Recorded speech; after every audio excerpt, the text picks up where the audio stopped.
साथियों नमस्कार। साथियों कल एक और तमाशा हुआ। तमाशा था कॉकरोच जनता पार्टी का। कॉकरोच जनता पार्टी ने अपने 3 प्रवक्ता नियुक्त कर दिए।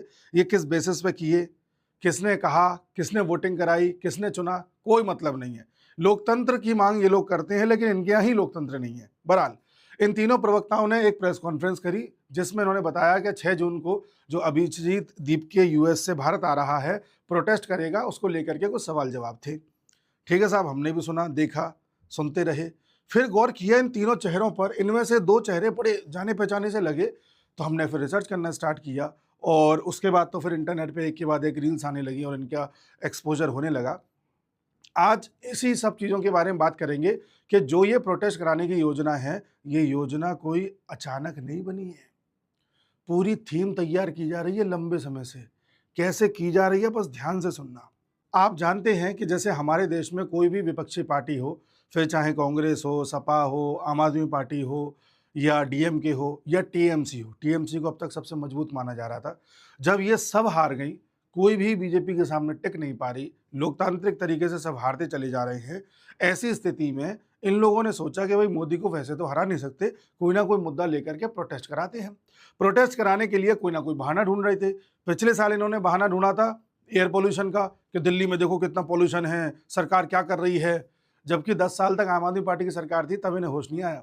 ठीक है, उससे पहले इन्होंने किसान आंदोलन करवाए, किसानों को भड़काने का प्रयास किया। इन्हें पता है देश में किसान हर जगह हैं, हर जिले में हैं, हर गांव में हैं। किसानों को अगर एक बार भड़का दिया तो सब के सब सड़क पे आ जाएंगे और मोदी सरकार गिरा देंगे।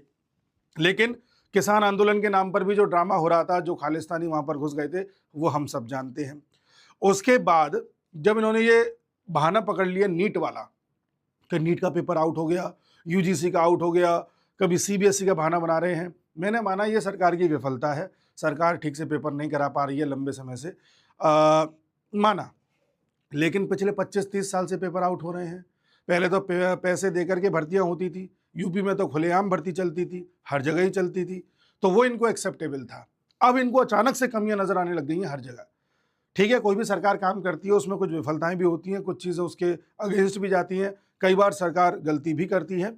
ये सब इतनी गुंजाइश हमें रखनी चाहिए कि सरकार को थोड़ा मौका दे के रखें, क्योंकि यही सरकार है जो कोरोना जैसे काल से हमें निकाल के लाई है। यही सरकार है जो वर्तमान काल से भी निकाल के लाएगी, जहाँ ईरान वॉर के चलते तेल महंगा हो गया है, महंगाई सर पर खड़ी है, जहाँ एल नीनो सर पर खड़ा है, सूखा पड़ सकता है, जहाँ पर हम देख रहे हैं कि किसी भी वक्त हमारे किसी बॉर्डर की तरफ से कुछ भी हरकत हो सकती है, फिर चाहे बांग्लादेश का बॉर्डर हो, नेपाल का बॉर्डर हो, पाकिस्तान का बॉर्डर हो, इस तरह की गतिविधियां अभी बन रही हैं। इसी का फायदा उठा रहे हैं ये लोग। इन्होंने कहा कि भारत इस समय भारत क्या दुनिया प्रेशर में है, लेकिन भारत भी प्रेशर में है। ऐसी स्थिति में अगर इस पर एक और आंदोलन लाद दिया जाए तो मोदी इस बार नहीं उठ पाएगा। तो साहब ये कॉकरोच जनता पार्टी नाम की जो बनी, स्टार्टिंग में तो इसका बबल बनता गया, लेकिन जैसे ही लोग समझ गए कि ये आम आदमी पार्टी का ही दूसरा स्वरूप है, तो लोगों ने इससे अपना मोह भंग कर लिया और जो थोड़े बहुत जेन्युइन सब्सक्राइबर इससे जुड़े थे, उन सब ने वापस जाना स्टार्ट कर दिया। और देख रहे हैं कि कॉकरोच जनता पार्टी से हर दिन 1 लाख से ज़्यादा फॉलोअर्स कम हो रहे हैं और इनके जो बॉट थे, जितने भी फर्जी सब्सक्राइबर थे, वही इनके साथ जुड़े हुए हैं और इनकी बात का कोई खास मतलब रहा नहीं है। फिर जब ये प्रेस कॉन्फ्रेंस हुई, तो प्रेस कॉन्फ्रेंस में जो 3 लोग दिखाई दिए, इन 3 लोगों के बारे में जब अध्ययन किया तो पता चला कि अरे ये तो पूरा आम आदमी पार्टी का प्रपंच है। आम आदमी पार्टी ने क्या किया, सेटिंग की होगी पर्दे के पीछे से।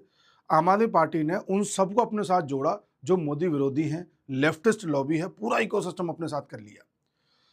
सारे ऐसे यूट्यूबर जो मोदी के खिलाफ वीडियो बनाते हैं, सारे ऐसे पत्रकार, सारे ऐसे मीडिया हाउसेस बॉलीवुड वाले जो इस समय अपनी पिक्चरें नहीं चलवा पा रहे हैं एजेंडा वाली, और कुछ जाहिर सी बात है पब्लिक भी है। मोदी को वोट मिले थे केवल 42%, 58% मोदी को वोट नहीं मिले। तो जाहिर सी बात है एक बड़ा अमाउंट ऐसा है जो मोदी के खिलाफ भी है, उनको लामबंद करो और मुस्लिम्स को लामबंद करो, इन सबको एक करो और एक आंदोलन खड़ा करवाओ, कैसे भी मोदी की सरकार हिले और गिरे।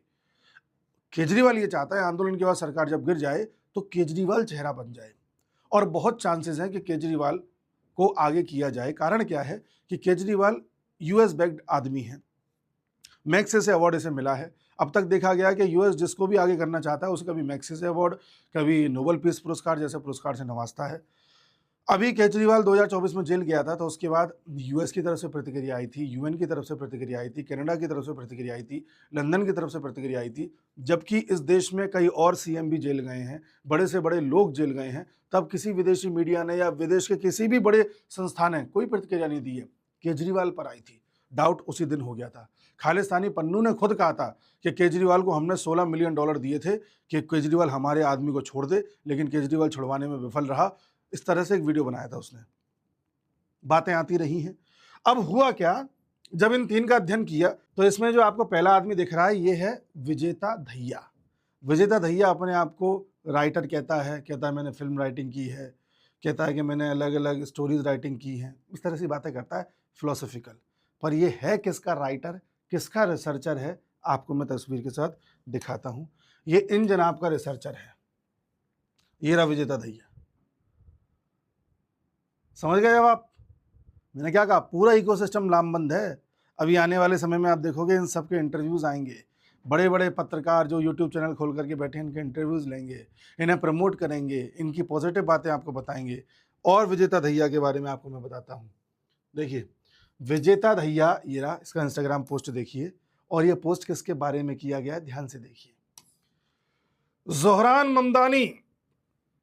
Zohran Mamdani fought the New York mayor elections, and even though he was an underdog in the electoral fight, yet he recorded an outstanding victory.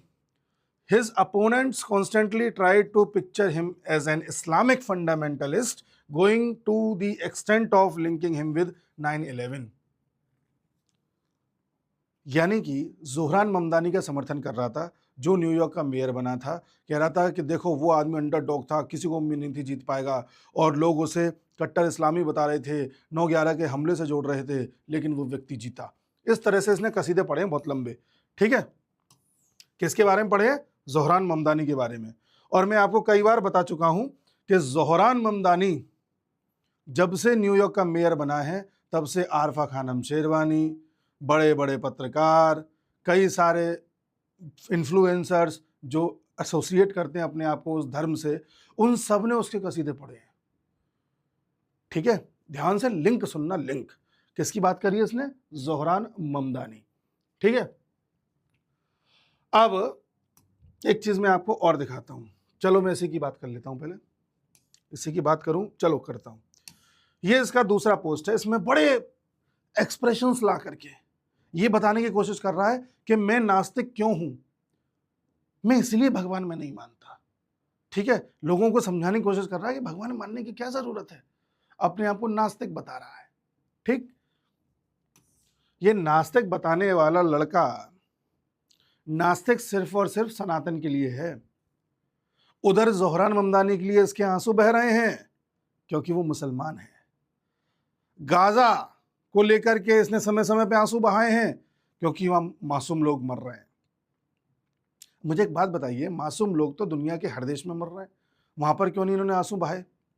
मासूम लोग तो अभी ईरान में भी मरे हैं, मासूम लोग पाकिस्तान में भी मरते हैं, बलूचिस्तान में वो करता है जिस तरह के क्रियाक्रम, मासूम लोग अफगानिस्तान में मरते हैं। पिछले 15 साल में 4 लाख से ज़्यादा मासूम लोग सूडान में मर चुके हैं, तब क्यों नहीं आंसू बहाया? चाइना ने उइगुर मुसलमानों को धीरे धीरे सेट कर दिया, रशिया ने तातार मुसलमानों को सेट कर दिया, यूक्रेन में मासूम लोग मरे हैं, तब तुम क्यों नहीं चर्चा करते? क्योंकि तुम एक एजेंडा से जुड़े हुए व्यक्ति हो, क्योंकि तुम्हें एक धर्म के लिए आंसू बहाना है। और धर्म तो खैर वो धर्म के लोग बाकी जगह भी मर रहे हैं, लेकिन उन धर्म के लोगों को, मासूम लोगों को मारने वाला इजराइल था, यहूदी था। तो तुम्हें उस बात से दिक्कत है कि यहूदी ने क्यों मार दिया। मैंने आपको बार बार बताया है कि मुसलमान दुनिया के हर कोने में मर रहा है, किसी को कोई दिक्कत नहीं है, क्योंकि मारने वाला भी मुसलमान है। लेकिन जब मुसलमान को मारने वाला यहूद या हनूद होता है, यहूदी या हिंदू होता है, तब ये आवाज उठाते हैं, एजेंडा बनाते हैं और ऑल आइज ऑन रफा कर देते हैं। ये है पूरा कॉन्सेप्ट, ये उस कॉन्सेप्ट की चेन में जुड़े हुए एक कड़ी है, इसलिए जोहरान ममदानी ने दिख रहा है। एक चीज और बता दूं, जोहरान ममदानी तो न्यूयॉर्क का मेयर है, वहां पर काश पटेल भारत के हैं, वो वहां के फेडरल ब्यूरो ऑफ इन्वेस्टिगेशन के डायरेक्टर हैं, जैसे यहाँ सीबीआई है, वहां FBI है, उसके डायरेक्टर हैं। उनके लिए तो कभी आपने 2 शब्द नहीं बोले। ये है दोहरा चरित्र, ये है दोहरा चरित्र। और देखिए आप, ज़ोहरान ममदानी पे आ जाता हूं। ज़ोहरान ममदानी ने एक नोट लिखा था जनवरी 2026 में उमर खालिद के पेरेंट्स को, और उनके लिए संवेदनाएं व्यक्त की थी कि हम चाहते हैं कि उमर खालिद जल्द से जल्द बाहर आए। उमर खालिद कौन है? उमर खालिद वो व्यक्ति है जो दिल्ली के 2020 के दंगों से जुड़ा हुआ है, जेल में है अभी भी उमर खालिद। फोटो दिखा देता हूं मैं आपको, देखिए उमर खालिद और शर्जील इमाम। शर्जील इमाम कौन है? जिसने नारे लगाए थे, बकायदा वक्तव्य है, इसका वीडियो अवेलेबल है, जिसमें ये कह रहा था कि जो चिकन नेक है उसके पास 5 लाख लोग इकट्ठे हो जाएं तो चिकन नेक को काट करके हम मेन इंडिया से नॉर्थ ईस्ट को अलग कर सकते हैं, अलग देश बना सकते हैं, आसाम को अलग कर सकते हैं। इस तरह का इसने भाषण दिया था शर्जील इमाम ने, और ये दोनों जेल में बंद हैं। लेकिन इनकी एक खूबी बताता हूं आपको, आइए एक चीज और दिखाता हूं।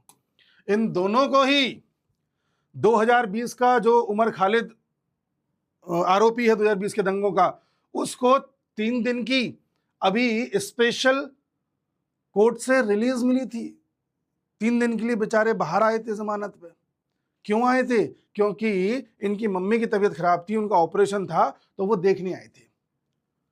चलिए आप कहोगे कि भाई माँ का ऑपरेशन हो रहा है, 3 दिन के लिए भेज दिया तो क्या आफत आ गई। चलो मान लिया आपकी बात। शर्जील इमाम 10 दिन के लिए बाहर आए थे मार्च 2026 में, क्योंकि इनके भाई की शादी थी, शादी अटेंड करनी थी। मैंने देखा है कि बड़े बड़े लोग नौकरी करते रह जाते हैं, नौकरी के चलते उन्हें 2 दिन की छुट्टी नहीं मिलती, और अपने रिश्तेदार, अपने भाई बहन की शादी अटेंड नहीं कर पाते। कई लोग खुद की शादी में 2 दिन की छुट्टी लेकर के आ पाते हैं। जो काम कर रहे हैं नॉर्मल, ये तो जेल में है, एंटी नेशनल है, देश को तोड़ने की बात कर रहे हैं। उन्हें 10 दिन की छुट्टी दे दी गई कि जाओ अपने भाई की शादी अटेंड कर लो। ये काम भी मार्च 2026 में हो रहा है, ये काम भी मई 2026 में हो रहा है। ज़ोहरान ममदानी का वो जो लेटर है जनवरी 2026 का है। काकरोच पार्टी मई 2026 में बनती है, काकरोच पार्टी अपनी प्रेस कॉन्फ्रेंस करती है जून 2026 में, और इसी 2026 में ये मौका ढूंढा जाता है कि कौन सा एक मुद्दा पकड़ा जाए। सरकार की गलती से नीट का मुद्दा इनके सामने आ जाता है, उसको ये पकड़ लेते हैं। अब आप पूरी चेन समझ गए कैसे चल रहा है मामला? ऐसे चल रहा है, ऐसे चल रहा है। आप कहोगे ठीक है, आपने 3 में से एक आदमी पकड़ लिया, हमें बता दिया, तो हम कैसे सच्चे मान लें, या केवल एक आदमी के बुरे होने से हम सबको बुरा मान लें? मत मानो, बिल्कुल मत मानो। दूसरे पे आ जाओ। ये लड़का, इस लड़के के बारे में मैं आपको बता दूं, इसका नाम है सौरभ दास। सौरभ दास पर कंटेम्प्ट ऑफ कोर्ट चल रहा है। कंटेम्प्ट ऑफ कोर्ट क्यों चल रहा है? सौरभ दास ने इस तरह के बयान दिए थे, लिखे थे, जिसके द्वारा ये कोर्ट में केजरीवाल का पक्ष ले रहा था, और जो जज थी आपकी, उनके खिलाफ, जो जस्टिस स्वर्णकांता शर्मा जी के खिलाफ कुछ ना कुछ इसने वक्तव्य दिया था। आपको याद होगा वो वाला केस, जब केजरीवाल ने ये कहा था कि मैं कोर्ट की सुनवाई में नहीं जाऊंगा, ना मैं कोई जवाब दूंगा, ना मेरा कोई वकील जवाब देगा, तब तक जवाब नहीं देंगे जब तक जस्टिस स्वर्णकांता नहीं हट जाएंगी, या वो इस केस से अपने आप को अलग नहीं कर लेंगी। इसी में केजरीवाल के साथ सुर से सुर मिलाया था इसी व्यक्ति ने, जिसका नाम सौरभ दास है। तुझे क्या मतलब था? तुझे क्या मतलब था? बट तू आम आदमी पार्टी से जुड़ा है, इसलिए तू सुर से सुर मिला रहा था। और सुनिए, सौरभ दास ने लास्ट ईयर जो एयर पोल्यूशन को लेकर के दिल्ली में पूरा धरना प्रदर्शन हुआ था, जिसमें फिर एक नक्सली को लेकर के भी नारे लगे थे, हिडमा को लेकर के, हर घर से हिडमा लिखने का। भाई तुम पोल्यूशन को लेकर के प्रोटेस्ट कर रहे हो, हिडमा को निकाल रहे हो, क्योंकि वो पकड़ा जा चुका था या मारा जा चुका था। तो वो कहाँ से आ गया? वो नक्सली है, तुम अर्बन नक्सल हो, तुम उनकी विचारधारा को लेकर आना चाहते हो, कम्युनिज्म फैलाना चाहते हो। और इसलिए ये एयर पोल्यूशन का जो पूरा ड्रामा था, उसको रचने में एक व्यक्ति ये भी था, और पुश करने में भी ये था। देख लो आप, मैं हवा में बात नहीं कर रहा। The air pollution in Delhi demands a peaceful mass protest on the streets. Delhi का एयर पोल्यूशन डिमांड कर रहा है कि सड़कों पर आकर के हम पीसफुल और एक बड़ा प्रोटेस्ट करें। ये डिमांड 10 साल से नहीं करी थी, अब केजरीवाल की सरकार थी। सड़कों पर लेके आओ लोगों को, ये इनका उद्देश्य है। आगे आइए, इसको तो मैं बता ही चुका हूं, आगे आइए। ठीक है, सौरभ दास कह रहा है, सपोर्ट कर रहा था किसी मुस्लिम ने कोई वक्तव्य दिया था यहाँ पर, जिसको लेकर के बीजेपी वालों ने भारत माता की जय का नारा लगाया था, जिसको लेकर के इन्हें लग रहा था टेरिबल टू हियर। ये क्या सुन लिया? Terrible to hear some ruling party MPs heckle a Muslim MP with chants of Bharat Mata ki jai and jai Shri Ram as soon as his name is called out and he makes his way to the podium. Low life degenerates. कि जैसे मुस्लिम MP का नाम पुकारा गया, जैसे वो podium की तरफ आने लगे, तुरंत भारत माता की जय और जय श्री राम के नारे लगे। ये सुनकर बड़ी घृणा होती है। सौरभ दास को, है ना। सौरभ दास दूसरा ये रहा। 6 दिसंबर वो तारीख है जिस दिन बाबरी मस्जिद को गिराया गया था। इस बात को लेकर के इन्हें बड़ा दुख है और इसे एक सैड डे मानते हैं हिस्ट्री का। Marks a sad day in the India's history. आप मानते हैं क्या? जिस जगह आज हमारा राम मंदिर पुनः हमें प्राप्त हुआ है, वो पहले मस्जिद से घिरी हुई थी, सो कॉल्ड मस्जिद से। जब वो गिराई गई तो वो 6 तारीख थी और 6 तारीख को ये हिस्ट्री का सैड डे मानते हैं। देख लीजिए। आगे आइए। ये रहा आपका सौरभ दास, बगल में खड़ा है उमर खालिद। उमर खालिद कौन है? दिल्ली दंगों का मास्टरमाइंड। पिक्चर क्लियर है। ये रहा, ठीक है। तीसरा व्यक्ति है आपका ये तीसरा व्यक्ति, अच्छा देखो ये रहा। ये तो बड़ा ही दिलचस्प व्यक्ति है। ये व्यक्ति आम आदमी पार्टी राजस्थान का स्पोक्स पर्सन रहा है। आशुतोष नाम का ये व्यक्ति लंबे समय से आम आदमी पार्टी के लिए काम कर रहा है। आशुतोष रंका, कॉकरोचेस यूनाइट इसने किया पोस्ट, ठीक है। Let's reclaim our country, reclaim कर लो अपनी कंट्री को, ठीक है। ये इसकी तस्वीर है। और आशुतोष रंका ये रहा, आम आदमी पार्टी से जुड़ा हुआ, IIT कानपुर से पढ़ा है। और देखो किस तरह के पोस्ट करता था। आप इज इमोशन, आप इज इमोशन, आप इज लव, आप इज लाइफ। वाह वाह वाह। Arvind Kejriwal might have made a ton of mistakes in his life, but what he, Manish Sisodia, Sanjay Singh, and others have gone through and still remained firm is just incredible. कह रहा है कि अरविंद केजरीवाल ने हो सकता है जिंदगी में कुछ गलतियां की हों, लेकिन आज जिस तरह से केजरीवाल, मनीष सिसोदिया और संजय सिंह बिल्कुल टफ बने हुए हैं और जिस तरह से गुजर रहे हैं, वो एक अपने आप में इनक्रेडिबल है। जब जेल वेल जा रहे थे वो लोग और अड़े हुए थे बेशर्मों की तरह, उसको इनक्रेडिबल बता रहा है। अब ये कॉकरोच पार्टी का प्रवक्ता बन गया है। फैसला आप कर लीजिए कि क्या ये एक साजिश है या एक ऑर्गेनिक तरीके से हुआ कोई मूवमेंट है। फैसला आपका। और मैं फिर बोल रहा हूं, धीरे धीरे अब आप देखना, अलग अलग जितने भी यूट्यूब चैनल्स हैं, ये पत्रकार है, जितने भी लेफ्टिस्ट, सब इनको तवज्जो देंगे, सब इनको मंच देंगे, इनकी बात को आगे लेके आएंगे, इनको डिफेंड करेंगे और इनकी हर बात को ऐसे पेश करेंगे कि जैसे ऑर्गेनिक है। ये जो पूरा इकोसिस्टम तैयार हुआ है, इसका लिंक है US से, जोहरान ममदानी, वहाँ से शर्जील इमाम और उमर खालिद, वहाँ से वो सारे लेफ्टिस्ट लॉबी के लोग जो इस तरह की विचारधारा रखते हैं। इन्होंने एक चेहरा आगे किया जिसका नाम है अरविंद केजरीवाल। उसने अपनी पार्टी का इस्तेमाल किया, अपने लोग आगे किए, उनसे एक कॉकरोच पार्टी बनवाई, उनसे ये प्रोटेस्ट करवाने जा रहा है। अब आपका फैसला है, आप क्या सोचते हैं, क्या देखते हैं। मैं तो ऐसे ही आपको अपडेट करता रहूँगा। आगे कुछ भी होता है तो अगले वीडियो में आऊँगा। तब तक के लिए नमस्कार।